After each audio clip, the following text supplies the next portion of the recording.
Salam pemirsa, berjumpa lagi bersama saya dalam pembahasan buku Agama yang Bersinar. Buku ini dituliskan oleh Nyonya Ellen G. White. Buku ini menyuguhkan kepada kita suatu cara yang lebih baik, menyingkapkan kepada kita suatu kehidupan yang lebih sederhana dan lebih manis. Semua pembaca akan penuh dengan kegembiraan dan kesukaan, bersinar menyinarkan kasihnya dimanapun kita berada. Inilah suatu ajakan yang mulia bagi masing-masing kita, sehingga kita terus dilatih hari ke hari untuk belajar dari karakter Kristus, untuk selalu memancarkan itu di dalam kehidupan kita. Oleh sebab itu, biarlah kesempatan demi kesempatan yang Tuhan masih berikan, kita dapat pergunakan dengan sebaik-baiknya. Terus melatih kehidupan kita untuk menjadi sinar terang itu, untuk menjadi teladan bagi setiap umat manusia sebagaimana Yesus pada saat dia berada di dunia ini. Betapa pentingnya kita mempunyai penyerahan sepenuhnya hanya kepada Kristus saja. Kembali lagi pada saat ini saya mengundang akan seluruh anggota keluarga dan saudara-saudara semua. Kita dapat berkumpul bersama-sama. Kita akan mempelajari nasihat firman Tuhan pada saat ini, dan biarlah rencana-rencana indah Tuhan itu akan menjadi bagian masing-masing kita. Kita akan masuk ke dalam judulnya, bekerja untuk kebaikan orang lain. Ayatnya terdapat di dalam Roma 15 ayat 2 dan 3. Setiap orang di antara kita harus mencari kesenangan sesama kita demi kebaikannya untuk membangunnya. Karena Kristus juga tidak mencari kesenangannya sendiri, tetapi seperti ada tertulis, kata-kata cercaan mereka yang mencerca engkau telah mengenai aku. Ya, jadi bagaimana kita bekerja untuk kebaikan orang lain. Jadi sepanjang bulan Juli ini, judul besarnya yaitu sukacita pelayanan. Marilah kita dapat bersukacita di dalam setiap pelayanan apapun yang kita lakukan. Sebagaimana Yesus pada saat dia berada di dunia ini, dia selalu bersukacita, dia selalu memberikan kedamaian kepada orang-orang di sekitarnya. Sudah menjadi sifat alami umat Kristen untuk membuat keluarga bahagia dan masyarakat bahagia. Perselisihan, keegoisan, dan pertengkaran akan disingkirkan dari setiap pria dan wanita yang memiliki jiwa Kristus yang sejati. Ini ditulis di dalam Testimony for the Church jilid 4 halaman 520. Jadi umat-umat Kristen ini sebenarnya mereka mempunyai sifat alami, yaitu membuat keluarga bahagia dan masyarakat bahagia. Tidak ada perselisihan, tidak ada keegoisan dan pertengkaran. Yaitu harus kita singkirkan jauh-jauh. Bagaimana kita mempunyai sifat seperti Kristus, selalu menciptakan kedamaian itu. Ya, walaupun banyak orang-orang yang menentang Kristus pada saat dia berada di dunia ini, tetapi bagaimana Kristus selalu menegaskan kepada mereka. Karena Kristus juga ingin supaya orang-orang yang menentang ini mereka dapat menyadari bahwa apa yang mereka sudah lakukan itu oleh karena keegoisan mereka, oleh karena mereka mengikuti akan bisikan daripada si jahat itu. Jadi Kristus ingin menyadarkan mereka. Yesus tidak pernah membenci mereka. Yesus selalu mengasihi mereka. Tentunya kita sebagai manusia biasa, pertengkaran, perselisihan itu itu akan ada. Tapi bagaimana kita dapat mengontrol itu, sehingga pada saat itu terjadi, kita tidak akan membenci orang itu, kita tidak akan dendam kepada orang itu, tetapi kita kembali merangkul orang itu, memberikan akan kasih Kristus di dalam kehidupannya, supaya dia sadar, supaya dia mengerti bahwa inilah kehidupan yang sebenarnya. Kemudian di sini dikatakan standar Tuhan untuk manusia diangkat ke arti yang tertinggi. Dan jika dia bertindak sesuai dengan kedewasaan yang diberikan Tuhan, dia akan meningkatkan kebahagiaan dalam hidup ini, yang akan menuntun pada kemuliaan dan upah abadi di kehidupan yang akan datang. Anggota keluarga manusia berhak atas nama itu hanya jika mereka menggunakan talenta mereka dengan segala cara yang mungkin untuk kebaikan orang lain.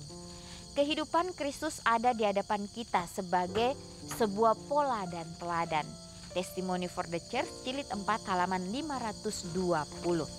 Ya, jadi di sini dikatakan, ya anggota keluarga manusia berhak atas nama itu hanya jika mereka menggunakan talenta mereka. Ya, jadi talenta yang Tuhan sudah percayakan untuk kita, ya biarlah kita dapat pergunakan itu dengan sebaik-baiknya. Ya jangan kita pergi mengubur talenta itu, ya sehingga kita tidak kembangkan itu, sehingga itu akan menjadi malapetaka di dalam kehidupan kita.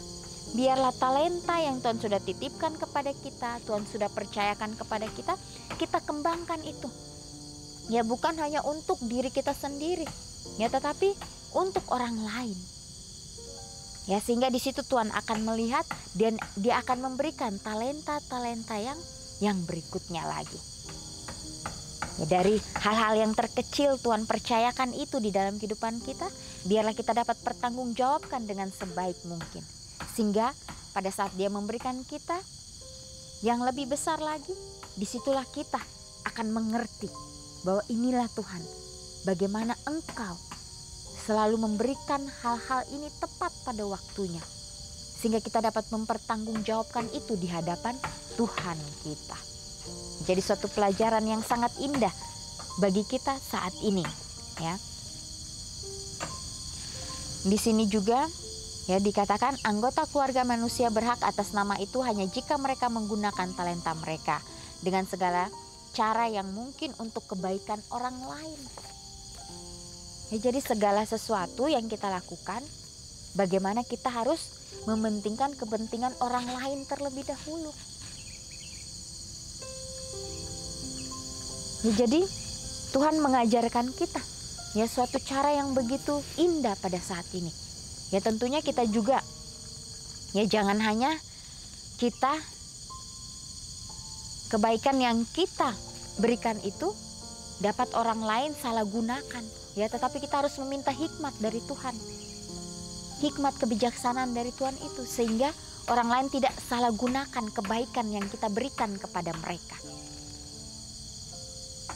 Ya sebagaimana Yesus, ya, Dia akan tegas di hal-hal tertentu. Ya, Dia tidak sembarangan atau Dia tidak sembrono dalam melakukan segala sesuatunya. Ya betapa pentingnya kita bekerja sama dengan Tuhan. Ya sehingga Tuhan akan memberikan kita hikmat kebijaksanaan apa yang harus kita lakukan dan apa yang kita tidak lakukan di dalam kehidupan kita. Ya jadi kehidupan kita ini memang harus balance. Ya harus seimbang sehingga semuanya itu dapat berjalan sesuai dengan kehendak Tuhan. Ya Tuhan, Dia tahu apa yang harus Dia lakukan. Dia melihat dari umat-umatnya apa yang menjadi kebutuhan dari setiap umat manusia. Ya jangan sampai kita hanya ingin memuaskan diri kita sendiri, hanya menginginkan hal-hal yang tidak penting di dalam kehidupan kita. Ya sehingga setan akan gunakan itu dan dia akan mempengaruhi kita sehingga kita pun tidak akan ya maju di dalam hal-hal yang Yesus inginkan di dalam kehidupan kita. Kita hanya stuck di tempat. Ya biarlah pada saat Yesus memanggil kita, Yesus memberikan kita kepercayaan akan talenta itu, biarlah kita boleh siap. Kita boleh mengatakan, Bapak inilah aku, utuslah aku sesuai dengan kehendak-Mu. Dan disitulah Tuhan akan berkarya di dalam kehidupan kita. Mereka yang tidak merasakan kesenangan khusus dalam berusaha menjadi berkat bagi orang lain dalam bekerja, bahkan dengan pengorbanan untuk berbuat baik kepada mereka, tidak dapat memiliki semangat Kristus atau roh surga. Karena mereka tidak memiliki kesatuan dengan pekerjaan para malaikat surgawi dan tidak dapat berpartisipasi dalam kebahagiaan yang memberikan sukacita yang tinggi kepada mereka. Kristus telah berkata, demikian juga akan ada sukacita di surga karena satu orang berdosa yang bertobat. Lebih daripada sukacita karena 99 orang benar yang tidak memerlukan pertobatan. Jika sukacita para malaikat adalah melihat orang berdosa bertobat, bukankah sukacita orang berdosa yang diselamatkan oleh darah Kristus melihat orang lain bertobat dan berbalik kepada Kristus melalui perantaraan mereka? Dalam bekerja selaras dengan Kristus dan para malaikat kudus, kita akan mengalami sukacita yang tidak dapat diwujudkan selain dari pekerjaan ini. Ditulis di dalam Testimony for the Church Jilid 3 halaman 381. Ya, jadi bagaimana para penghuni surga atau malaikat itu akan bersukacita oleh karena satu orang yang bertobat ini, yang menyerahkan kehidupannya kepada Kristus. Ya, jadi jangan kita percaya diri bahwa kita sudah menjadi orang yang benar di dunia ini.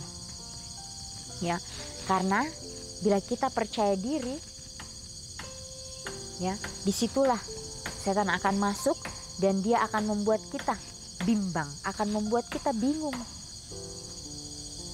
Tapi biarlah kita boleh meminta tuntunan Tuhan sehingga kita mempunyai roh kerendahan hati itu, ya, untuk mengerti maksud-maksud Tuhan di dalam kehidupan kita masing-masing. Ya, hanya satu orang hari ini yang bertobat, benar sungguh-sungguh datang kepada Tuhan, para malaikat akan bersuka cita. Mereka akan merasakan suatu hal kedamaian yang begitu luar biasa. Itulah yang ingin kita rasakan di dalam kehidupan kita, ya, saat ini. Biarlah kita mau menerima akan janji-janji Tuhan kita yang ada di firman-Nya. Ya, karena semua firman yang ada ini itu adalah janji Tuhan dan pastinya Dia akan genapi untuk kita. Janji-janji yang indah Dia berikan untuk kita supaya kita dapat memperoleh akan kehidupan yang kekal itu di akhir nanti. Ya, perjalanan Yesus pada saat Dia berada di dunia. Ya, Yesus begitu sungguh-sungguh bekerja di dalam menjalankan misinya. Dia ingin melihat kita, umat manusia ini yang diciptakan sesuai dengan gambar dan rupanya ini, pada akhirnya akan diselamatkan semuanya. Ya, Dia akan merasakan kesedihan kalau Dia melihat kita tidak berjalan sesuai dengan kehendak-Nya. Dia mau supaya kita terus belajar. Dia mau supaya kita terus datang, menyerahkan kehidupan kita sepenuhnya hanya kepadanya. Ya, sebagaimana pada saat Dia memanggil murid-muridnya. Yesus memanggil muridnya itu ya hanya satu kali. Ya, Dia tidak memanggil berulang-ulang kali. Yesus memanggil muridmu ke-12 muridnya ini dengan panggilan yang sama. Ikutlah aku. Dan pada saat itu murid-muridnya pun meninggalkan apa yang mereka lakukan pada saat itu. Karena mereka tahu yang memanggil mereka ini adalah Sang Juru Selamat yang selama ini mereka cari. Yang selama ini mereka inginkan di dalam kehidupan mereka. Mereka tidak khawatir lagi apa yang akan mereka makan, apa yang akan mereka pakai, mereka akan tinggal di mana. Mereka tidak bertanya. Mereka hanya mengikuti Sang Juru Selamat ini. Inilah yang harus kita praktekkan di dalam kehidupan kita. Walaupun sebagai manusia biasa itu akan berat. Ya, tetapi bila kita mau dilatih, bila kita mau diubahkan sesuai dengan karakter Kristus, inilah yang harus kita alami di dalam kehidupan kita. Ya, kita harus percaya bahwa Tuhan tidak akan pernah meninggalkan kita. Ya, pada saat kita mengikuti Tuhan kita, tidak ada hal yang salah.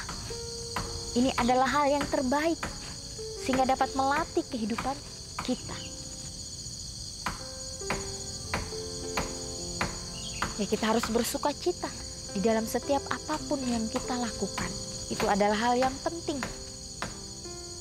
Itu adalah hal yang dapat mengubah karakter kita supaya sesuai dengan karakter Kristus. Ya, karena di detik-detik kedatangan Tuhan ini bagaimana setan bekerja keras untuk menjatuhkan setiap umat manusia. Ya, kita perlu tahu bahwa setan memberikan kita kesenangan itu hanya sesaat, hanya sementara. Tetapi Tuhan kita akan memberikan kita kedamaian, kesenangan itu kekal sampai selama-lamanya. Biarlah kita dapat memilih kesenangan yang Tuhan berikan kepada kita, sehingga kita pun akan merasakan suatu sukacita, dan di ujung jalan sana kita akan merasakan, Tuhan terima kasih bahwa Engkau sudah menyertai saya. Ya, biarlah komitmen demi komitmen yang kita sudah ambil, kita doakan itu, dan kita dapat praktekkan di dalam kehidupan kita setiap harinya untuk menjadi orang-orang yang berguna bagi orang lain, menjadi berkat bagi orang lain. Inilah nasihat firman Tuhan pada saat ini. Biarlah ini dapat memberikan kita kekuatan dan semangat yang baru hari demi hari. Kita akan berjumpa lagi di kesempatan yang berikutnya, dan Tuhan memberkati.